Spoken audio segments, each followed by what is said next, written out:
하여간 일단 대수본인 발생 이전에 받은 것은 하여간 특별수익도 아니고 유류분 대상도 아니다. 그래서 그런 경우에는 상속 개시 1년 전에 행한 증여에 관해서만 유류분 대상이 된다. 이렇게 알아두시면 좋을 것 같습니다.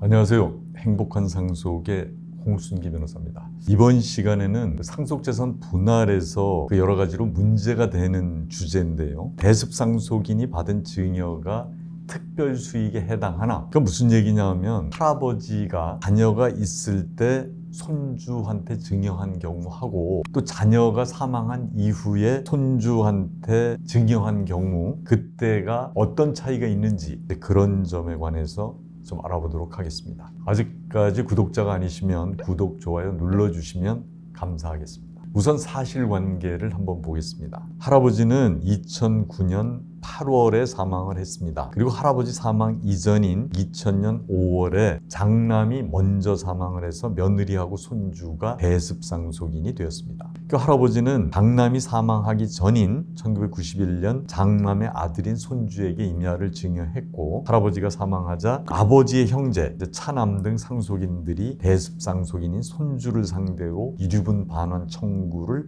한 사례입니다. 그러니까 결국은 장남이 살아있을 때 손주한테 준 것이 결국 나중에 유류분 반환의 대상이 되느냐 이런 문제거든요.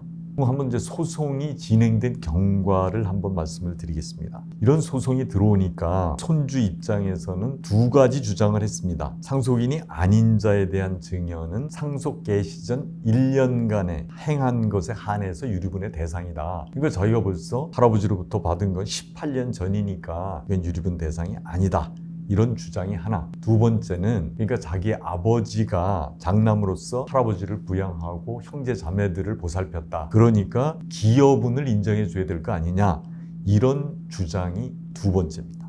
그랬더니 이제 원심인 서울 북부지방법원 2012년 2월 17일 판결인데요. 그러니까 대습상속인도 공동상속인이다. 그러니까 상속 개시 전에 1년간에 행한 것인지 여부를 따지지 않고 대습상속인이 받은 증여는 모두 특별수익에 해당한다. 이게 이제 서울 북부지방법원 판결입니다. 그리고 이제 기여분에 관해서는 기여분 산정은 상속인들의 합의나 가정법원의 심판으로 결정을 해야지 유류분 소송에서 기여분의 공제를 항변으로 주장할 수는 없다. 이게 이제 원심 판결이거든요. 여기에 대해서 이제 대법원은 다른 입장을 내놨습니다. 이게 대법원 2014년 5월 29일 판결입니다. 대습상속인이 대습원인 발생 이전에 이 상속인으로부터 증여를 받았다 그러면 이것은 상속인의 지위에서 받은 것이 아니다. 그러니까 상속분의 선급인 특별수익이 아니다. 이렇게 대법원에서는 판결을 했고요. 그래서 자기가 대습상속인이 되기 전, 그러니까 자기가 부모가 돌아가시기 전에 받은 수증재산은 자기가 특별수익이 아니어서 유류분 대상이 아니다. 이렇게 이제 대법원에서는 판결을 했습니다. 이게 한번 언제 다시 말씀드릴 기회가 있겠지만 여기에 예외는 있습니다. 이게 뭐냐면 손주하고 이제 며느리한테 준 게 과연 아들한테 준 것으로 볼 수 있냐? 그게 이제 증여가 특별한 경우입니다. 전체 재산 중에서 2분의 1을 줬다거나 세금을 아끼기 위해서 자기가 며느리나 손주한테 준 경우 그게 아들한테 준 것으로 봐야 된다. 또 이런 경우가 있거든요. 그게 예외는 있는데 지금 이런 경우에서 하여간 대습상속인이 받은 것은 일단 특별수익이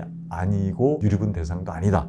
이런 판결입니다. 그래서 이게 이제 판결 이유를 한번 정리를 해보면 하여간 일단 대수본인 발생 이전에 받은 것은 하여간 특별수익도 아니고 유류분 대상도 아니다. 그래서 그런 경우에는 상속 개시 1년 전에 행한 증여에 관해서만 유류분 대상이 된다. 이렇게 알아두시면 좋을 것 같습니다. 이 영상이 유익하셨다면 구독, 좋아요 부탁을 드리겠습니다. 그리고 다음 시간에도 이게 상속재산 분할에서 관련된 건데 이제 상속 포기를 했으면 포기 효력이 대습상속에까지 미치느냐 이제 이런 문제입니다. 거기에 대해서 말씀을 드리도록 하겠습니다. 감사합니다.